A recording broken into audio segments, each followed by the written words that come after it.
नमस्कार, good morning, सुप्रभात। तो मैं हृदय मिश्रा आप सभी का स्वागत करता हूं। कैसे हैं आप सभी लोग? आई होप आप सभी लोग अच्छे होंगे और अपनी पढ़ाई को बहुत ही बेहतर ढंग से कर होंगे। आइए बिना देरी के आज की क्लास को हम करते हैं स्टार्ट। और कल हमने आपसे प्रश्न पूछा था कि बताइए विश्व ओजोन दिवस कब मनाया जाता है। आप सभी लोगों ने इसका सही उत्तर दिया था। 16 सितंबर को दरअसल जो है विश्व ओजोन दिवस मनाया जाता है। अब आप मुझे बताओ कि 14 सितंबर को क्या मनाया जाता है, ठीक है, 14 नवंबर को क्या मनाया जाता है और 2 फरवरी को क्या मनाया जाता है। वैसे अगर देखा जाए तो 2 फरवरी को क्या मनाया जाता है, जो है वर्ल्ड वेटलैंड डे मनाया जाता है ना। वर्ल्ड, पता है ना आपको कि नहीं पता है? तो ये आपको पता होना चाहिए भाई साहब, ठीक है। चलिए, वर्ल्ड वेटलैंड डे, ठीक है। आइए इसको मैं थोड़ा सा बता देता हूं आपको। तो ये हो जाएगा आपका, अरे वर्ल्ड, ठीक है, वेटलैंड डे, ठीक है। और 14 नवंबर को बाल दिवस, अब चिल्ड्रन डे मनाया जाता है, बाल दिवस जानते होंगे आपको। लेकिन इसमें से बताओ कि ये जो आपका मनाया जाता है 14 सितंबर, इसको क्या, इस दिन कौन सा दिवस होता है, ये आप मुझे कमेंट करके बता सकते हैं, ठीक है। तो आइए आज की क्लास हम करते हैं स्टार्ट और आज देखते हैं कि आज पहला जो हमारा डे है, मतलब पहला जो टॉपिक है वो क्या है। इंडिया एनर्जी वीक 2026 कॉन्क्लेव, इसका आयोजन दरअसल अभी हाल ही में किया गया है और ये चर्चाओं में है, न्यूज में है। पीएम मोदी ने दरअसल 27 जैन को इंडिया एनर्जी वीक, ठीक है, जिसको in short form IEEW 2026 conclave के नाम से भी जानते हैं, इसका जो है यानी कि इंडिया एनर्जी वीक 2026 कॉन्क्लेव का जो 4th एडिशन था, ठीक है, इसका अभी वर्चुअली उद्घाटन किया गया है। 4th एडिशन था, ये बात आप ध्यान रखिएगा, किसका? इंडिया एनर्जी वीक जो है 2026 कॉन्क्लेव का, ठीक है। भारत EU यानी कि यूरोपियन यूनियन, यूरोपीय संघ, तो इंडिया और यूरोपीय यूनियन यानी कि भारत और यूरोपीय संघ फ्री ट्रेड एग्रीमेंट के बारे में बात करते हुए कहा गया है कि दुनिया इसे दरअसल मदर ऑफ ऑल डील्स कह रही है। इसको, किसको? ये जो अभी हाल ही में भारत और EU फ्री ट्रेड एग्रीमेंट जो अभी हुआ है उसको लेकर के, ठीक है। इस समझौते के तहत भारत के 140 करोड़ लोगों और यूरोपीय देशों के करोड़ों लोगों को जो है इसका एक लाभ मिलने वाला है जबरदस्त तरीके से। भारत और EU यानी कि यूरोपीय यूनियन यानी कि जो है आपका क्या EU। देखो एक बात ध्यान रखिएगा कि यूरोपीय जो यूनियन है, ठीक है, इसके बारे में भी आपके एग्जाम में बहुत बार पूछा गया है, ठीक है। ऐसा ना रहे कि आप जो है यूरोपीय संघ के बारे में अलग से प्रश्न पूछा गया, जिसको आप रेडी कर लीजिएगा। यानी कि भारत और यूरोपीय यूनियन ने एक ऐतिहासिक फ्री ट्रेड एग्रीमेंट पर बातचीत पूरी कर ली और इसके व्यापार बढ़ाने आज पर इस पर चर्चा की गई है। 3 दिवस का, 3 डेज का ये इवेंट था अल्टीमेटली अपने आप पे। इसमें जो है America, Europe, middle east, Africa और एशिया पैसिफिक क्षेत्र के प्रतिनिधि मंडल यानी कि वहां के जो लोग थे, जो वहां के प्रतिनिधि थे, उन लोगों ने इसमें क्या क्या पार्टिसिपेट किया है, ठीक है। तो ये बात आपको ध्यान रखना है, जो ग्लोबल एनर्जी डिप्लोमेसी में IEW के बढ़ते प्रभाव को दिखाता है। और IEEW को उम्मीद है कि 120 से ज्यादा देशों से 75,000 से ज्यादा एनर्जी प्रोफेशनल जो है इस पूरे कॉन्क्लेव में शामिल हुए थे। चलिए, तो अब इसी पर एक प्रश्न आपके एग्जाम में आ जाएगा। इंग्लिश में इधर लिखा हुआ है क्वेश्चन, अगर जो लोग इंग्लिश माध्यम वाले अभ्यर्थी हैं वो लोग भी इसको देख सकते हैं, ठीक है, ऐसा कोई इशू नहीं है। चलिए, तो अब इस पर क्वेश्चन जो बनेगा, क्या बनेगा कि भारत और यूरोपीय संघ यानी कि जिसको हम क्या बोलते हैं, यूरोपीय संघ यानी कि यूरोपीय यूनियन के बीच फ्री ट्रेड एग्रीमेंट का क्या मुख्य उद्देश्य, इसका मोटो क्या है। तो आपके सामने ऑप्शंस दिए गए हैं, 4 ऑप्शंस कि इसका मोटो क्या है इस पूरे एग्रीमेंट का। रक्षा सहयोग बढ़ावा देना, ए ऑप्शन। बी ऑप्शन, ऊर्जा उत्पादन को बढ़ावा देना यानी कि एनर्जी का प्रोडक्शन करना ज्यादा, या ट्रेड को बढ़ावा देना, व्यापार को बढ़ावा देना और आर्थिक संबंध मजबूत करना, या फिर जलवायु परिवर्तन से निपटना, क्लाइमेट चेंज से निपटना। क्या इसका उद्देश्य है? जल्दी से आप मुझे कमेंट करके बता सकते हैं कि इसका एग्जैक्टली उत्तर क्या होगा, जो भी हाल ही में यूरोपीय यूनियन और भारत के मध्य में ये एग्रीमेंट किया गया है, एक जो कॉन्क्लेव हुआ था। I think C is the right answer, बिल्कुल सही बात है, C is the right answer. चलिए, 27 जैन, क्या 27 जनवरी को भारत और यूरोपीय संघ सुरक्षा और रक्षा साझेदारी समझौता ज्ञापन पर अभी हाल ही में साइन किया गया है। कब किया गया है? जो भारत और यूरोपीय संघ है उसके मध्य में कई सारी चीजें की गई हैं। आप जानते होंगे कि इस समय जो है यूरोपीय संघ के जो उपाध्यक्ष हैं काजा कलास ने, क्या यूरोपीय संघ के उपाध्यक्ष। देखो अब यही प्रश्न पूछ लेगा आप एग्जाम में, यूरोपीय संघ यानी कि यूरोपीय यूनियन की जो अपने आप की उपाध्यक्ष है वो कौन है? काजा क्लास। इन्होंने घोषणा भी की है, एक अनाउंसमेंट किया है कि 27 जनवरी को भारत और यूरोपीय संघ सुरक्षा और रक्षा साझेदारी समझौता ज्ञापन पर हस्ताक्षर कर दिया गया है। ठीक है, तो भारत अपने सुरक्षा चीज को लेकर के और जो डिफेंस सेक्टर है उसमें पार्टनरशिप के लिए जो है एक साइन किया गया, एक मेमोरेंडम पर साइन किया गया है। ध्यान रखिए, किसके मध्य में? इंडिया और यूरोपीय यूनियन के मध्य में। यूरोपीय परिषद यानी कि यूरोपीय यूनियन के अध्यक्ष कौन है? Antonio Luis Santos da Costa. और यूरोपीय संघ की अध्यक्ष, ठीक है, देखो यूरोपीय परिषद और जो है यूरोपीय संघ दो अलग अलग चीजें हैं, ध्यान रखिएगा। तो यूरोपीय परिषद के अध्यक्ष Antonio Luis Santos da Costa और यूरोपीय संघ की अध्यक्ष कौन है? Ursula von der Leyen. ठीक है, कहीं कहीं पर लाइन लाइन नहीं लैन होता है, वैसे सम होता है। ठीक है, कहीं कहीं पर लाइन भी लिखा रहता है बट लेन है। उर्सुला वॉन डर लेयन कौन है? ये दरअसल यूरोपीय संघ यानी कि यूरोपीय यूनियन की क्या है? ये अध्यक्ष अपने आप पे। इन्होंने भारत के राजकीय दौरे पर थे अभी हाल ही में, और 77वें गणतंत्र दिवस समारोह में यानी कि जो रिपब्लिक डे अभी आपका मनाया गया है, ठीक है, उसमें मुख्य अतिथि यानी कि चीफ गेस्ट के रूप में शामिल हुए थे। दोनों नेताओं ने 27 जनवरी को 16वें यानी कि 16वें भारत यूरोपीय संघ यानी कि इंडिया यूरोपीय यूनियन शिखर सम्मेलन की सह अध्यक्षता भी की है। तो इनके बारे में डेफिनेटली आप एग्जाम में प्रश्न पूछ लेगा। ये बहुत आसान है और बहुत जरूरी है, क्योंकि आप जानते हो कि हर साल गणतंत्र दिवस के अवसर पर कोई ना कोई चीफ गेस्ट के रूप में होता है, किसी ना किसी देश का मुखिया आता है आपके गणतंत्र दिवस पर, तो निश्चित तौर पर उसके एग्जाम में प्रश्न पूछा आता है। अच्छा, एक प्रश्न आपके एग्जाम में और पूछ लेगा कि अभी हाल ही में जो गणतंत्र दिवस मनाया यह किस नंबर का है? तो ये 77वां गणतंत्र दिवस था। इस नंबर को भी आपको याद रखना है, कई बार आप एग्जाम में इसको पूछा गया है। ठीक है, जो छोटे बच्चे लोग होते हैं ना, आजकल उनके स्कूल वगैरह में भी ना ऐसे न्यूज वगैरह आती रहती हैं, तो वो लोग इसको ध्यान से सुने। ठीक है, हालांकि स्कूल्स में करंट अफेयर्स आजकल पहले से डाल दिया गया है 7th क्लास में, 7th I think 4th 5th में भी। इतना वैसे कोई बहुत मस्ट नहीं था, लेकिन ठीक है, अच्छी बात है। स्कूलों का ये नया इनिशिएटिव अच्छा लगा मुझे, अच्छी बात है अपने आप पे, है ना। जैसे हम लोग के स्कूल में मुझे याद है कि शायद जीके की एक हम लोग की एक किताब रहती थी, बुक रहती जीके की, उसमें बहुत सारे चीजें उसमें जानकारी दी जाती थी। उस समय इतनी इंपॉर्टेंस नहीं पता थी हमें कि भाई क्या इसकी इंपॉर्टेंस है। काश उस समय के टीचर्स, हमारे मास्टर साहब जो खाली मारना जानते थे, अगर वो भी ये बताते कि भाई साहब यही काम आना है आपके, तो दिमाग फालतू ना लगा करके हम उसी पर काम करते हैं, लेकिन नहीं किया ऐसा। ठीक है, बट आज के टीचर्स और आज के स्कूल्स के लोग बहुत स्मार्ट हैं, बहुत अच्छी बात है अपने आप में, लेकिन एक्स्ट्रा बोझ भी डाल देते हैं आजकल के स्कूल के बच्चों को, है ना। क्या कीजिएगा, चलिए, बजाय इतने बड़े बच्चे हैं और इतना बड़ा उनका बैग है क्या कीजिएगा, बैकबोन की वैसे ही बेचारे की पिस जाती है एकदम बैकबोन उनकी।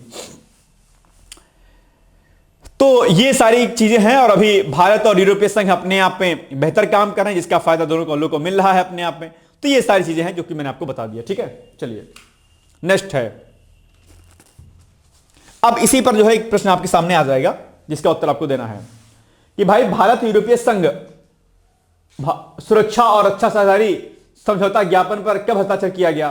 26 जैन को, 27 जैन को, 28 जैन को, या फिर 29 जैन को? बताइए कब साइन किया गया? आई थिंक 27 जैन को किया गया होगा, है ना।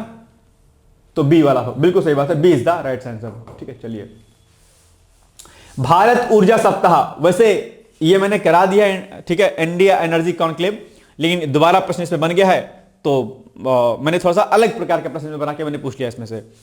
तो इसका भी हाल ही में 4था संस्करण हुआ, जो कि मैंने आपको बताया था। ठीक है, इसमें कई लोग इसमें शामिल हुए हैं। ठीक है, कनाडा के ऊर्जा और प्राकृतिक संसाधन मंत्री टिम हॉजसन के साथ साथ में अफ्रीका, मध्य पूर्व, मध्य एशिया और कई अन्य देशों के लोग जो है इसमें शामिल हुए हैं। ठीक है, यानी कि वैश्विक दक्षिण के वरिष्ठ मंत्री दक्षिण गोवा जिले के बैतूल गांव में आयोजित होने वाले उद्घाटन समारोह में शामिल हुए। ये प्लीज आपको याद रखना है कि ये जो कहां पर, ये समिट जो हुई है कहां पर हुई है? ये यहां पर, कहां पर? ठीक है, दक्षिणी गोवा जिले के बैतूल गांव में ये जो है समिट आपका हुआ है, समारोह हुआ है। इसका क्या उद्देश्य है? किसका उद्देश्य है? ये जो इंडिया एनर्जी वीक 2026 है, इसका क्या उद्देश्य है? इसका उद्देश्य है ऊर्जा सुरक्षा को मजबूत करना, यानी कि एनर्जी के मामले में हमको क्या करना है? मजबूत होना है। मैं बार बार कहता हूं कि एनर्जी, ऊर्जा को लेकर के अलग देश अपने अपने देश में बहुत व्यापक स्तर पर काम कर रहे हैं, क्योंकि आप अगर एनर्जी के मामले में अगर आप आत्मनिर्भर हो गए, सेल्फ डिपेंडेंट हो गए अगर अपने आप में, तो आपका देश बहुत आगे जाएगा। ऊर्जा के क्षेत्र में हम बहुत व्यापक स्तर पर प्रयास कर रहे हैं, चाहे वो रिन्यूएबल एनर्जी रिसोर्सेज की बात हो या किसी अन्य रिसोर्सेज की बात हो, हम लोग व्यापक स्तर पर इस पर काम कर रहे हैं। ठीक है, इसी के अंतर्गत आप जानते होंगे कि हमने जो है सोलर एनर्जी के लिए हमने 500 गीगावाट का लक्ष्य रखा हुआ है अभी हाल ही में 2026 तक, और भी ऐसे कई सारे हमने लक्ष्य निर्धारित किए हुए हैं। ठीक है, ताकि नॉन रिन्यूएबल एनर्जी रिसोर्सेज से हम लोग हट करके रिन्यूएबल एनर्जी रिसोर्सेज पर डिपेंडेंसी अपनी बढ़ाएं, और इससे क्या होगा, इससे न सिर्फ जो है हम एनर्जी के मामले में डिपेंडेंट हो जाएंगे, अपने ऊपर इंडिपेंडेंट रहेंगे, बल्कि इससे क्या होगा, हम अपनी ऊर्जा को निर्यात भी कर पाएंगे अपने आप में, और इससे जो है जो कार्बन एक्सक्रीशन होता है, जो कार्बन उत्सर्जन होता है, वह भी नहीं होगा अपने आप पे। ठीक है, किससे? रिन्यूएबल एनर्जी रिसोर्सेज को बढ़ावा देने से।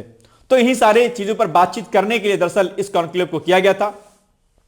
3 दिवसीय इस आयोजन में कई सारे लोगों ने पार्टिसिपेट किया, जो कि मैंने अभी आपको थोड़ी देर पहले बताया था। ठीक है, चलिए अब बताइए, अब पूछ लिया इसमें से कि भाई बताओ ये कहां पर आयोजित किया गया।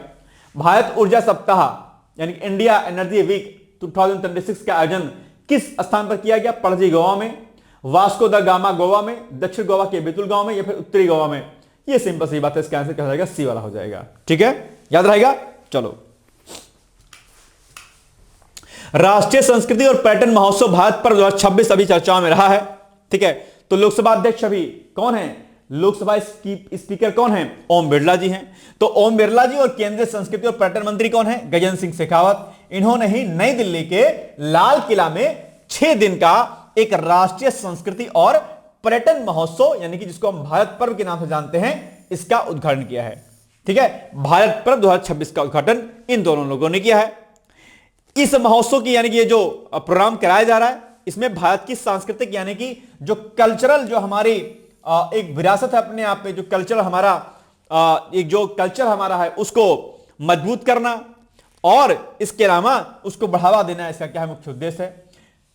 इस महोत्सव के माध्यम से लोगों को विभिन्न राज्यों और क्षेत्रों की संस्कृति को जानने का अवसर मिलेगा कि भाई अलग अलग स्टेट का क्या कल्चर है। आप जानते होंगे कि इंडिया विविधताओं वाला देश है, डाइवर्सिटी वाला कंट्री है अपने आप में, जहां पर विभिन्न प्रकार की भाषा, बोली, संस्कृति, कला, परंपराएं पाई जाती हैं। हमें इन प्रकार के महोत्सव के माध्यम से इन अलग अलग प्रकार के राज्यों और जिलों की सांस्कृतिक विविधता को देखने का हमें मौका मिलता है और समझ पाते हैं कि दरअसल भारत किस प्रकार का देश है अपने आप में। राइट, चलिए, इस महोत्सव के माध्यम से लोगों को देश की परंपराओं, लोक कलाओं, शिल्प कलाओं, व्यंजनों यानी कि खान पीन, पर्यटन स्थलों की गहरी समझ प्राप्त होगी, जिससे राष्ट्र की विरासत के साथ साथ लोगों का जुड़ाव मजबूत होगा कि भाई हमारे देश में कौन कौन सी विरासतें हैं। जैसे आप जानते हैं यूनेस्को जो है क्या करता है, अलग अलग प्रकार के वैश्विक धरोहरों को शामिल करता है, उनको बचाने का प्रयास करता है। आप लोग जैसे श्रावस्ती कभी गए होंगे, अभी हाल में हम लोग गए थे सब लोग फैमिली के साथ में, तो हमने देखा कि वहां पर हमने बहुत सारे बौद्ध धर्म के मंदिर है, वहां पर जैन मंदिर है अपने आप में, बहुत सारे पौराणिक स्थल आदि वहां पर होते हैं और लोग जाते हैं अपने आप पे। इससे इंडियन कल्चर को समझने और जानने का मौका मिलता है हमें, है ना। चलिए अब बताइए, इसी पर एक प्रश्न आ जाएगा कि ये जो अभी समिट अभी हुई है, इसका क्या उद्देश्य है? इनके भारत पर्व 2026 का मुख्य उद्देश्य क्या है? तो खेलो, ए ऑप्शन है खेलों को बढ़ावा देना इसका उद्देश्य है, या फिर बी भारत की सांस्कृतिक विरासत को सुदृढ़ करना यानी कि मजबूत करना इसका उद्देश्य है, या औद्योगिक यानी कि इंडस्ट्रियल डेवलपमेंट को प्रोत्साहित करना है, या फिर डिजिटल नवाचार यानी कि डिजिटल इनोवेशन को का प्रचार प्रसार करना है। क्या इसका उद्देश्य किसका? भारत पर्व 2026 का मुख्य उद्देश्य क्या है? तो इसमें से क्या हो जाएगा उत्तर? इसका ऑप्शन नंबर बी हो जाएगा कि इंडिया की कल्चरल जो एक तरीके से जो विरासत है उसको क्या करना? मजबूत करना, सुदृढ़ करना। सुदृढ़ मतलब स्ट्रांग करना, मजबूत करना। राइट, चलिए, सौपर्णिका नदी ये अभी चर्चाओं में है। सौपर्णिका नदी और कर्नाटक की ये नदी है, अपने आप में कर्नाटक में बहती है। सौपर्णिका नदी को लेकर के अभी हाल ही में एनजीटी ने इसमें जो पोल्यूशन हो रहा है, जो सीवेज जो गिर रहा है अपने आप पे, जिससे इस नदी का जो पोल्यूशन है वो ज्यादा हो रहा है, इसका प्रदूषक पदार्थ इसमें जाएंगे, सिंपल सी बात है, कोई भी रिवर पोल्यूटेड हो जाएगी और वो खराब हो जाएगी। इसी को लेकर के एनजीटी ने इसको लेकर कई सारी बातें रखी हैं कि भाई इसको सही कीजिए आप। एनजीटी जिसको क्या बोलते हैं? नेशनल ग्रीन ट्रिब्यूनल इसको बोलते हैं। 2010 में इसकी स्थापना होती है। नेशनल ग्रीन ट्रिब्यूनल यानी कि हरित न्यायाधिकरण भी उसको बोलते हैं। ठीक है, और इसके पास बहुत प्रकार की शक्तियां होती हैं पर्यावरण को लेकर के।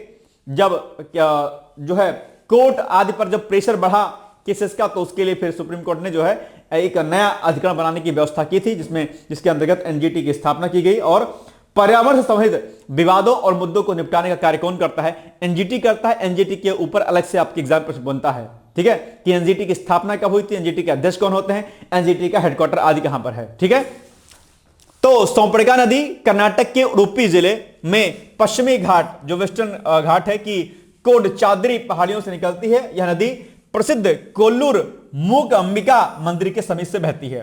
तो पश्चिमी घाट की कोडचाद्री पहाड़ियों से निकलती है, कहां पर यह, कर्नाटका में। तो कई बार आप एग्जाम में प्रश्न पूछता है कि फला नदी का जो उद्गम स्थल यानी कि कहां पर उसका सोर्स है, कहां पर कोई नदी कहां से निकलती है और कहां पर बहते हुए गिरती है। ठीक है, जैसे गंगा आप जानते होंगे कि जो है कहां से निकलती है और कहां पर बहती है, वे बंगाल में गिरती है। और निकलती कहां से है, डेफिनेटली आप जानते होंगे, है ना, कहां से निकलती है। क्या नाम है भाई साहब, बताइए।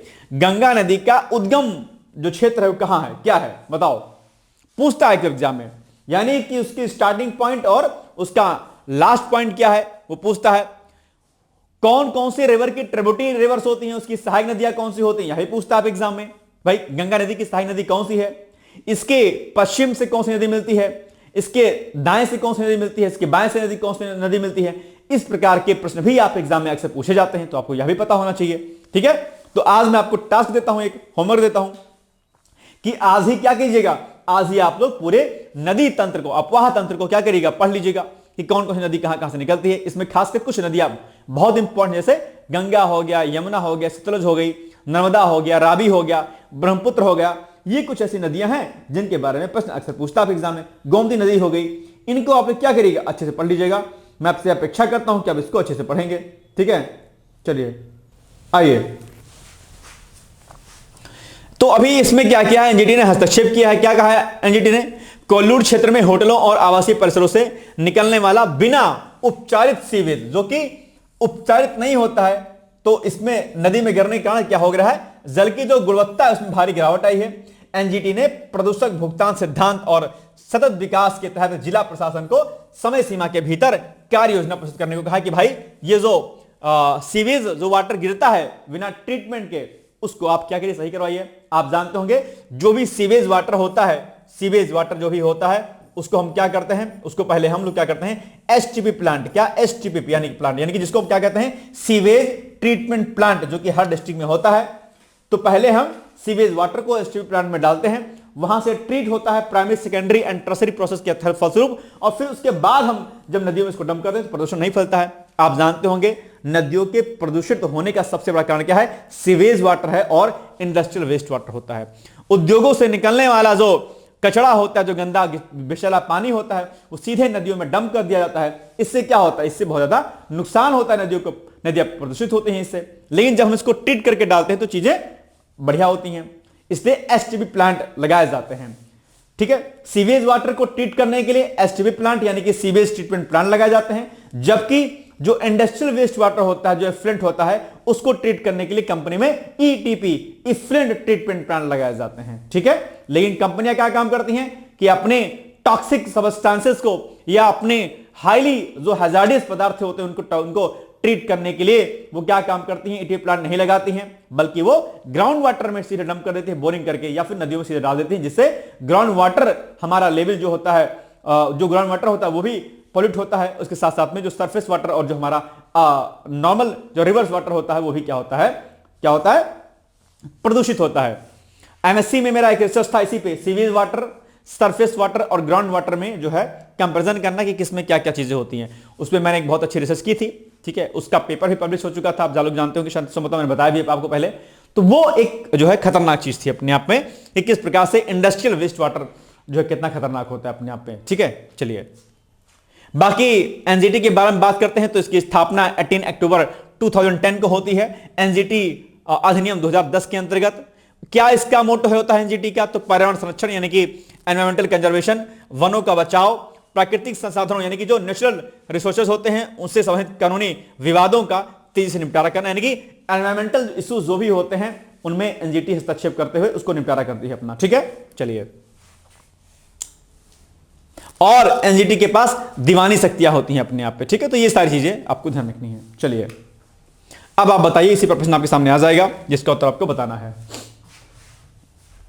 हाल ही में राष्ट्रीय हरित न्यायाधिकरण ने किस नदी में दूषित जल के प्रवाह को रोकने के लिए उडुपी जिला प्रशासन कर्नाटक को एक विस्तृत रिपोर्ट प्रस्तुत करने का निर्देश दिया। कौन सी नदी है, नेत्रावती नदी है, सोपर्णिका नदी है, कावेरी नदी है, या फिर तुंगभद्रा नदी है? बताइए। अभी हमने बताया है, इसका आंसर क्या हो जाएगा? बी वाला, यानी कि सोपर्णिका नदी है। Option number B is the right answer. ठीक है, चलिए।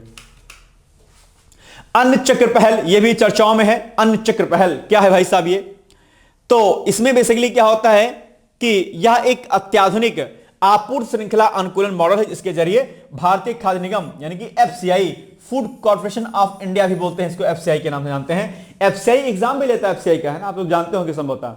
दिया है कि आप लोगों ने एफसीआई का एग्जाम? नहीं दिया है तो दे दीजिएगा। ठीक है, फूड कॉर्पोरेशन ऑफ इंडिया, भारतीय खाद्य निगम और अन्य एजेंसियों ने यह तय करती हैं कि अनाज को किस डिपो से किस दुकान तक कम से कम समय और कम लागत में इसको कैसे पहुंचाया जा सके। यही योजना है क्या? अन्न चक्र पहल। अन्न चक्र पहल के माध्यम से ही जो यह तय किया जाता है कि हम जो है अनाज जो है कितना त्वरित रूप से, कितना फास्ट तरीके से और कम पैसे में हम एक स्थान से दूसरे स्थान तक पहुंचा सकते हैं। ठीक है, इसे बेसिकली हम लोग ऑपरेशन रिसर्च के नोबेल के समान इसको हम जानते हैं। या उन संगठनों को दिया जाता है जो जटिल समस्याओं को हल करने के लिए डेटा और गणितीय मॉडलों का साधारण उपयोग करते हैं। प्रभाव क्या होगा? इस तकनीक के कारण परिवहन लागत में सैकड़ों करोड़ रुपए की बचत हुई है और अनाज के भंडार की दक्षता में भी क्या हुआ है? सुधार हुआ है। तो ये एक अच्छी बात है अपने आप पे। ठीक है, चलिए अब आप बताइए कि क्या हो जाएगा इसका उत्तर एग्जैक्टली। कूट की फॉर्म में प्रश्न है ये। ठीक है, अक्सर ऐसे एग्जाम में प्रश्न, यूपीएससी पीसीएस में खूब प्रश्न बनते हैं इस टाइप के, कूट वाले। हाल ही में चर्चा में रही भारत सरकार की अन्न चक्र पहल के संदर्भ में, इसके रेफरेंस में निम्नलिखित कथनों पर विचार कीजिए। नंबर 1, इसे फ्रांज एडलमैन पुरस्कार 2026 के लिए फाइनलिस्ट के रूप में नामित किया गया है। यह पहल खाद्य एवं सार्वजनिक वितरण विभाग द्वारा संचालित है। इसका मुख्य उद्देश्य आपूर्ति श्रृंखला को अनुकूलित कर अनाज की बर्बादी रोकना और वितरण में सुधार करना है। ठीक है, फ्रांज एडलमैन पुरस्कार को ऑपरेशंस रिसर्च और मैनेजमेंट साइंस के क्षेत्र में दुनिया का सबसे प्रतिष्ठित पुरस्कार भी माना जाता है। बिल्कुल सही बात है। तो अब बताओ इसमें से कौन सा ऑप्शन सही हो जाएगा? यहां पर कूट के रूप में आपके सामने ऑप्शन पूछा रखा है कि उपरोक्त में से कौन सा कथन सत्य है? बताइए, ऑप्शन दिया रखा है, बताओ कौन सा सही है इसमें से। अगर आप इसको नोटिस करेंगे, ध्यान से पढ़ेंगे, तो आप बताओ कि इसका उत्तर क्या हो जाएगा एग्जैक्टली, आंसर क्या हो जाएगा बताओ। इंग्लिश में भी लिखा हुआ है, आप पढ़ सकते हैं, कोई ऐसा इसमें रॉकेट साइंस नहीं है कि आप ना पढ़ पाए। वीडियो को पॉज करके आप देख सकते हैं। ठीक है, अगर आप 9 बजे एग्जैक्टली इसको ऑनलाइन ना देख पाते हो तो जब 10-11 बजे के बाद दिखा करिए ताकि वीडियो हमारा अपलोड हो जाए। ठीक है, तो इसका आंसर हो जाएगा आपका एग्जैक्टली ऑप्शन नंबर डी। इसमें चारों जो कथन दिए गए हैं ये चारों सही हैं। ठीक है, एसएससी अर्जुन अभी चर्चाओं में है। दरअसल ये रोबोट जो है भारतीय रेलवे की तरफ से इसको लॉन्च किया गया है। अपने आप में ये लोगों के टिकट चेक करने से लेकर के उसकी फेस को जो है क्या कहते हैं स्कैन करना और बाकी चीजें चेक करना, सिक्योरिटी की पॉइंट से इसको जो है लगाया गया है। अपने आप पे जो है भारतीय रेलवे के लिए काम करेगा, यानी कि जो हमारा आरपीएफ है, ठीक है, रेलवे सुरक्षा बल, रेलवे पुलिस फोर्स जो है उसके साथ मिलकर के काम करेगा, यानी कि यात्रियों की आवाजाही को ट्रैक करने, चेहरे की पहचान करने और संदिग्ध व्यवहार की सूचना देने में क्या रहेगा? सक्षम रहेगा। यह रोबोट यात्रियों को ट्रेन के समय, प्लेटफॉर्म की स्थिति और स्टेशन की सुविधाओं के बारे में जानकारी भी प्रदान करता है। इसमें लगा टच स्क्रीन इंटरफेस यात्रियों को सीधे कंट्रोल रूम से जोड़ने की सुविधा भी देता है। इसमें आधुनिक थर्मल सेंसर और कैमरे लगे हैं जो भीड़भाड़ वाले समय में यात्रियों के शरीर का तापमान मापने और मास्क जैसी सुरक्षा गाइडलाइन की निगरानी करने में भी क्या करते हैं? सक्षम है। तो ये एक बड़ी सुविधा अच्छी हो जाएगी अपने आप पे। आप जानते हो कि अक्सर मामले रेलवे स्टेशन पर देखने को मिलते हैं जहां पर सुरक्षा कारणों से कई प्रकार की चीजें घटित हो जाती हैं। ठीक है, तो ये क्या करेगा? रेलवे की सिक्योरिटी में एक बड़ा कदम है अपने आप में। चलिए बताइए आप लोग क्या हो जाएगा इसका एग्जैक्टली आंसर। हाल ही में भारतीय रेलवे ने यात्रियों की सुरक्षा और स्टेशन संचालन में सहायता के लिए किस रेलवे स्टेशन पर एसएससी अर्जुन नामक ह्यूमनॉइड रोबोट को तैनात किया है? New Delhi railway station, Visakhapatnam railway station, Chhatrapati Shivaji Maharaj terminal Mumbai या चेन्नई सेंट्रल? कहां पर हो जाएगा इसका उत्तर बताओ। इसमें नहीं लिखा है भाई, कोई बात नहीं, ठीक है। बी यानी कि विशाखापट्टनम रेलवे स्टेशन की बात। इसको एक बार आप चेक कीजिएगा क्या सही है क्या, क्योंकि मुझे कुछ कंफ्यूजन इसमें हो रहा है थोड़ा सा। चलो खैर कोई बात नहीं। प्रधानमंत्री ग्राम सड़क योजना 4th, ये आप जानते होंगे, इसमें मुझे कुछ खास बताने की आवश्यकता है नहीं।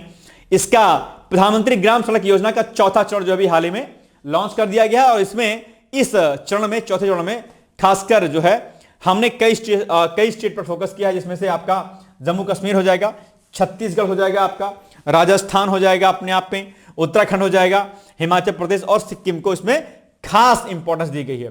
किसके अंतर्गत? प्रधानमंत्री ग्राम सड़क योजना के अंतर्गत। इन राज्यों की कठिन भौगोलिक परिस्थितियों में 10,000 किलोमीटर सड़कों का जाल बिछाना सुरक्षा और विकास दोनों के लिए महत्वपूर्ण है। यानी कि इन स्टेट पर फोकस किया गया है प्रधानमंत्री ग्राम सड़क योजना के अंतर्गत। भाई इन राज्यों में जो दुर्गम स्थान, जो बहुत कठिन रास्ते हैं, उनमें हम सड़क बिछाएं अपने आप पे। इन सड़कों के निर्माण से 3,270 ऐसी बस्तियों को पहली बार पक्की सड़क मिलेगी जो अब तक की स्वास्थ्य सेवाओं, शिक्षा और मंडियों से कटी हुई हैं। बहुत सारे ऐसे गांव होते हैं जो जिले से बहुत दूर होते हैं, वहां पे पक्की सड़कें ना होने से वहां पर स्कूल की सुविधा, अस्पताल की सुविधा से वो वंचित रह जाते हैं। तो इस, क्योंकि भाई सबका साथ सबका विकास करना है, ठीक है, गांव के अंतिम पायदान पर बैठे हुए व्यक्ति को भी जो जन सुविधाएं होती हैं, जो बेसिक नीड होती है, उसकी पूर्ति हो सके, इसके लिए सड़कों का निर्माण बहुत आवश्यक होता है। तो अब बहुत सारे ऐसे गांव हैं, यानी कि लगभग 3,270 ऐसी बस्तियों को पहली बार जो है क्या मिलेगा? पक्की सड़कें मिलेंगी। ठीक है, ये एक खास बात इसमें बताया जा रहा है। इसमें पर्यावरण के अनुकूल भी जो है सड़कों को बनाने का जोर दिया गया है। इसमें कोल्ड मिक्स टेक्नोलॉजी, अपशिष्ट प्लास्टिक और फ्लाई एश का उपयोग किया जा रहा है ताकि कार्बन उत्सर्जन कम हो सके। यानी कि इस प्रकार की सड़कों का निर्माण किया जाएगा जिसमें पर्यावरणीय प्रदूषण ना हो अपने आप में। ठीक है, ये बहुत अच्छी बात है। फ्लाई एश क्या होता है भाई? फ्लाई एश, इसके ऊपर बहुत सारे प्रश्न बनते हैं आपके एग्जाम में। क्या फ्लाई एश क्या होता है? ठीक है, बताइएगा आप लोग मुझे। बाकी इसमें जो है लगभग जो है 70,125 करोड़ रुपए का आवंटन किया गया है इसमें से। ठीक है, 30 पावर पॉइंट पर डेटा आदि लिखे गए हैं। अब आप बताओ कि इसमें से क्या उत्तर हो जाएगा एग्जैक्टली। इसको पढ़ो और फिर मुझे इसका आंसर आप बताओ। चलो, ये आपके ऊपर मैं छोड़ देता हूं, बताओ क्या हो जाएगा एग्जैक्टली इसका आंसर। आसान है बॉस, कोई कठिन नहीं है कि हम बहुत कठिन क्या हम ना बता पाए, इजी है। उम्मीद करता हूं कि आप बताएंगे इसको। बोलो भाई, क्या हो जाएगा? अच्छा, जो मैंने टास्क आपको दिया है ना, वो प्लीज कंप्लीट जरूर कीजिएगा आप लोग। मैं हम्बली आपसे रिक्वेस्ट करना चाहता हूं कि इसको आप जरूर कीजिएगा। इसका आंसर क्या हो जाएगा? इसका आंसर हो जाएगा आपका ऑप्शन नंबर डी, यानी कि इसमें भी चारों कथन क्या है आपके सही हैं, 4 के 4। जो भी 4 कथन दिए गए 4 के 4 सही हैं इसमें। ठीक है, चलिए अब आज आपके लिए अभ्यास प्रश्न है। क्या है कि भारत पर्व 2026 का आयोजन किस स्थान पर किया गया है? राजपथ नई दिल्ली, इंडिया गेट, लाल किला नई दिल्ली या फिर प्रगति मैदान? बताइए कहां पर किया गया है? इसका उत्तर, इसका आंसर आपको मुझे देना है। अब आपके लिए अभ्यास प्रश्न है कि प्लास्टिक प्रदूषण के पर्यावरणीय प्रभावों की चर्चा करते हुए भारत में प्लास्टिक कचरा प्रबंधन की वर्तमान स्थिति का विश्लेषण कीजिए। आप इसको लिख लीजिएगा। ठीक है, बताइएगा फिर मुझे। चलिए, कल हमने आपसे प्रश्न पूछा था कि बताइए नेताजी सुभाष चंद्र बोस के स्वतंत्रता आंदोलन में योगदान का मूल्यांकन कीजिए कि नेताजी सुभाष चंद्र बोस ने स्वतंत्रता आंदोलन में किस प्रकार का योगदान दिया था। तो वो मैंने कल आपको प्रश्न दिया था। अगर आप लोगों ने लिखा होगा तो बहुत अच्छी बात है, नहीं लिखा होगा भैया तो मामला गोलमाल है। ठीक है, चलिए। नेताजी सुभाष चंद्र बोस भारतीय स्वतंत्रता आंदोलन के एक ऐसे क्रांतिकारी नेता थे जिन्होंने संघर्ष को एक अलग, अधिक आक्रामक और अंतर्राष्ट्रीय आयाम दिया। उनके योगदान का मूल्यांकन निम्नलिखित बिंदुओं के माध्यम से किया सकता है। कौन कौन से बिंदु हैं आइए देखते हैं। नंबर 1, वैचारिक एवं राजनीतिक योगदान, यानी कि नेताजी ने स्वतंत्रता को केवल संवैधानिक सुधारों या अहिंसक आंदोलनों का तक सीमित नहीं माना, बल्कि उनका स्पष्ट मत था कि ब्रिटिश साम्राज्यवाद को सशस्त्र संघर्ष द्वारा ही पराजित किया सकता है। लेकिन गांधी जी कहते थे अहिंसा परमो धर्मा क्या कीजिएगा। लेकिन नेताजी ने कहा नहीं बॉस, अपन को ऐसे नहीं मिलनी आजादी, सशस्त्र विद्रोह करना पड़ेगा। ठीक है, गांधी जी इसके अंगेज में थे, गजब आदमी थे गांधी जी भी अपने आप में, क्या कीजिएगा। वे पूर्ण स्वतंत्रता के प्रबल समर्थक थे और कांग्रेस के भीतर भी अधिक उग्र राष्ट्रवादी धारा का प्रतिनिधित्व करते थे अपने आप पे। और मतभेद के कारण ही आप जानते होंगे कि नेताजी अलग हो गए थे कांग्रेस से। वह 2 बार भारतीय राष्ट्रीय कांग्रेस के अध्यक्ष चुने गए, 1938 में, 1939 में। आप जानते होंगे एग्जाम में पूछा आता है आपके एग्जाम में। हरिपुरा अधिवेशन में उन्होंने राष्ट्रीय योजना समिति की स्थापना की, जिससे स्वतंत्र भारत की आर्थिक रूपरेखा तैयार करने का प्रयास हुआ। हालांकि गांधी जी से वैचारिक मतभेदों के कारण उन्हें कांग्रेस से अलग होना पड़ा, जो आंदोलन में विचारों की विविधता को दर्शाता है। क्या कीजिएगा, गांधी जी अपने आप में बहुत, मैं क्या बोलूंगी कैसे आदमी थे। आई थिंक यू अंडरस्टैंड मैं क्या कहना चाहता हूं आपसे। बहुत परिस्थितियां वो कई बार विपरीत कर देते थे गांधी जी। ठीक है, लेकिन क्या है, बापू के नाम से हम जानते हैं, बापू जी हमारे हैं, आपके बापू हमारे बापू हैं। 2 बापू हैं, एक घर में रहते हैं, एक एक्सपायर कर गए हैं बापू, नहीं क्या कीजिएगा। तो गांधी जी अपने आप में कई मुद्दों पर जो है बड़े मतभेद रहते थे उनके, है ना। और इसको लेकर के बड़े नेताओं में मतभेद रहता है। गांधी और सुभाष के विचारों में क्या मतभेद था, गांधी नेहरू के विचारों में मतभेद था, गांधी अंबेडकर जी के विचारों में मतभेद था। ये तो पढ़िएगा, आप एग्जाम पूछता है कई बार, ठीक है। और आजकल तो भारत देश में गांधी और गोडसे पर खूब चर्चा होती है, आप जानते होंगे अपने आप में, ठीक है। तो इन पर भी बहसबाजी खूब होती रहती है, लेकिन हमें इन पर नहीं पढ़ना चक्कर में, हमें बस अपनी तैयारी करनी है अच्छे तरीके से, ठीक है, नहीं तो मामला गड़बड़ हो जाएगा। चलिए, नेताजी का सबसे महत्वपूर्ण योगदान आजाद हिंद फौज का नेतृत्व और पुनर्गठन था, जिसको कई सारे लोगों ने सराहा भी। उन्होंने तुम मुझे खून दो मैं तुम्हें आजादी दूंगा जैसे नारों से भारतीयों में बलिदान और साहस की भावना जगाई।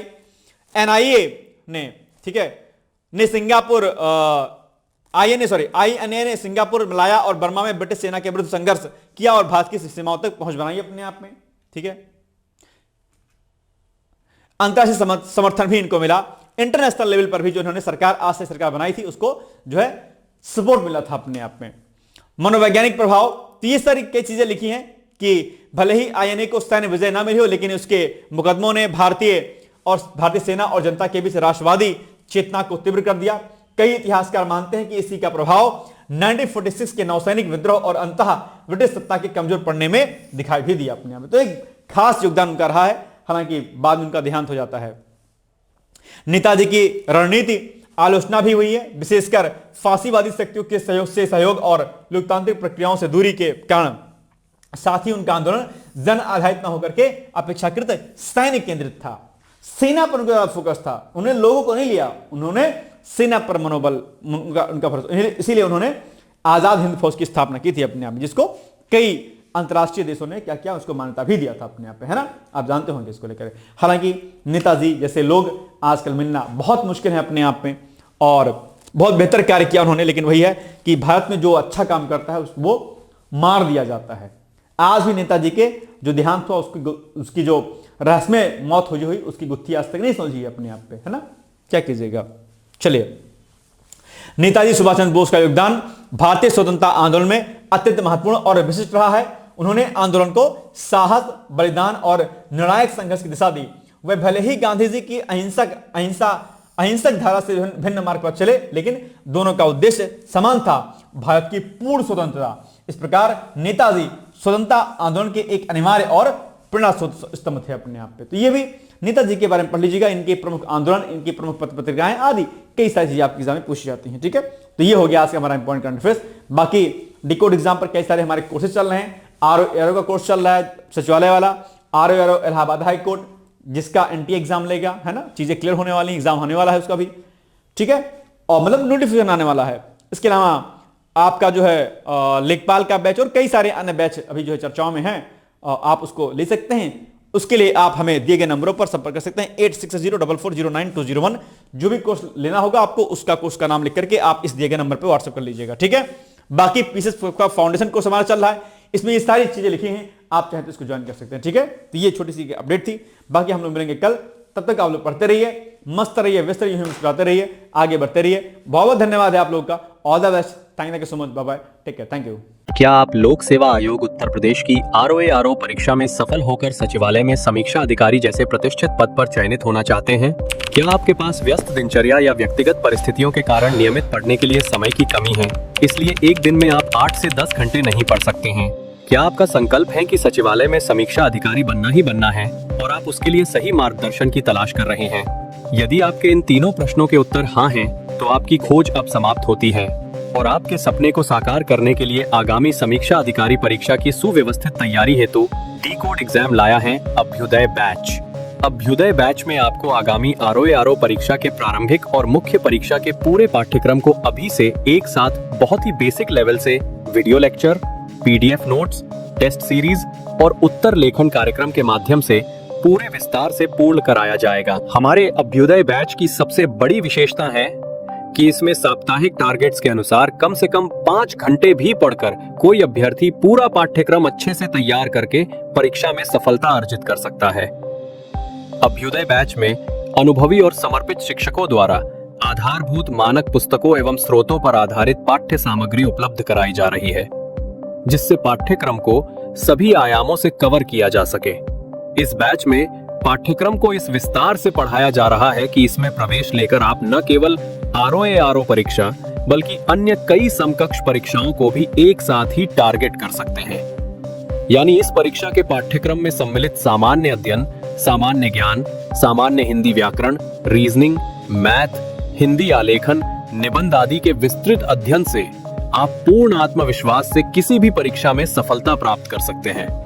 उत्तर प्रदेश की पीसीएस प्रारंभिक परीक्षा में भी इस बैच को पढ़कर सफलता प्राप्त की जा सकती है। इस बैच में निर्धारित लक्ष्य के अनुसार एक सप्ताह में मात्र 18 से 20 वीडियो लेक्चर देखने होते हैं, जो आप प्रतिदिन 4 से 5 घंटे का समय निकालकर आसानी से पढ़कर तैयार कर सकते हैं।